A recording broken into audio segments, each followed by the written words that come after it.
From honing her entrepreneurial skills on the busy streets of Soweto, to supporting her family's business at the tender age of 11, to heading up an international acclaimed travel agency, Travel with Flair has been one of the most fastest growing travel agencies in the world. She's a joint founder, managing director. Johanna Mukoki is changing the tide in the world of business.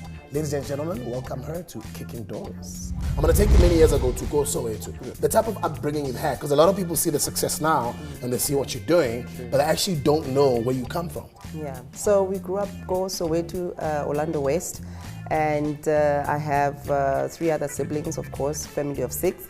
And, you know, I mean, like a normal black family in those years where we didn't have much. I mean, people cannot believe that I actually walked to school without shoes, and we used to walk 1.5 hours crossing railway lines to school and walk back. And then I went to Beapakito. And then obviously because of getting straight A's at school, then I was one of the few students that they took from the public schools to start a school called Pace Commercial College. And obviously I went to Rhodes to do become accounts degree. And I think as well as a business person, you know, it was a good starting point for me, because ultimately any business, the success of it and the longevity of it always comes back to the numbers. Definitely the numbers. Now let's get into the pageants. I mean, yourself and your sister got into pageants, and you guys became one of the most recognizable faces in the pageant space. But today you guys are one of the few most successful females in Africa. Why business? When did the entrepreneurial bug bite you? Well, I think for me, when I was doing my articles at KPMG after I finished my BCom degree at Rhodes, because obviously I was already in the public eye with having won beauty pageants and being a continuity presenter on Mnet, you know, I had a lot of headhunters that called me.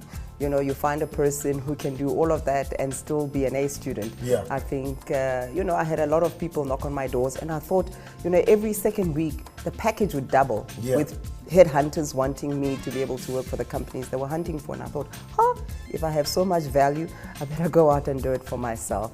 And I think looking back 19 years on, it was the best decision I ever made. Never been employed a day in my life. So the first business you got into was traveling? It wasn't travel. I started with a communications and events business. And then with you know, for me, I love to travel. I love to see the world. And I really wanted to see a world. I mean, can you imagine a young girl from the dusty streets of Soweto, never having been outside, you know, the township, except when you go to town. And I knew that there was a bigger world, because our dad used to give us a lot of very good books to read. And I knew that there was another world out there. And then I met my business partners while I was still running my communications and events business that wanted to see the world as well. And we thought, why don't we start something, a business in that line. The one thing I must say before I tell you how difficult it was, that I still have my original partners. So I'm one of those few who is able to work hard and be able to keep the partners. Because I think ultimately the reason why other businesses do not succeed and partnerships fall apart is the one party is feeling like they're putting too much effort than the other. Then you feel like you're carrying everybody else. So really amazing, hardworking boys that I have. And obviously, our industry, there's a lot of guarantees that need to come into play. There's very high barriers to entry, so we're lucky that we started it in the early 90s, and I think that we did it right from inception. We were all genuinely putting in what we wanted to. Sweat equity. Absolutely.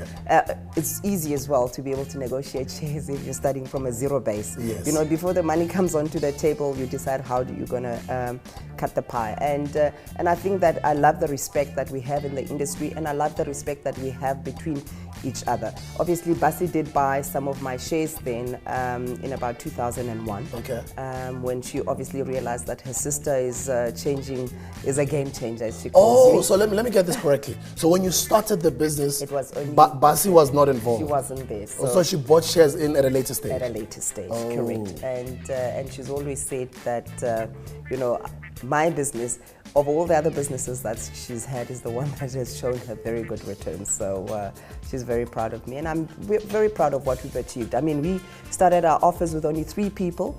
with one office in Pretoria, and now we have a national footprint. I think our staff complement just pierced the 800 mark. Wow. And we're the single largest independently owned agency in the whole continent. Absolutely. Well, and what were some of the challenges over the years? Obviously, access to finance. Like everything else, you see young kids wanting to be able to do something that looks like a dream, and people do not understand it.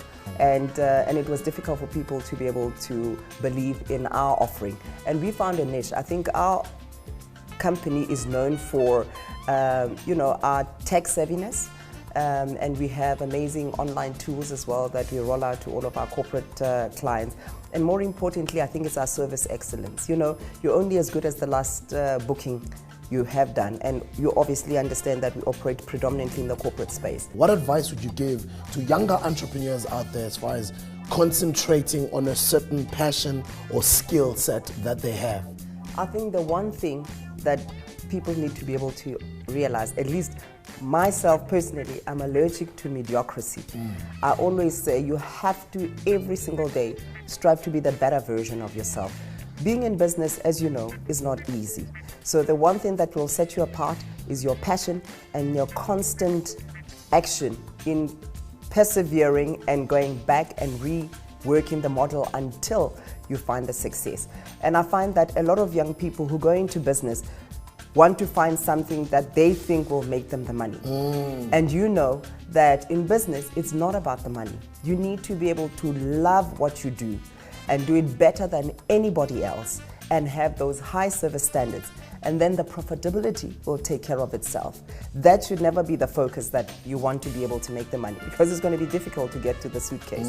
But if you find something that you're really genuinely passionate about, you work hard at it, and you consistently rework your model and do it better than anybody else, in there lies the success, and success will definitely come.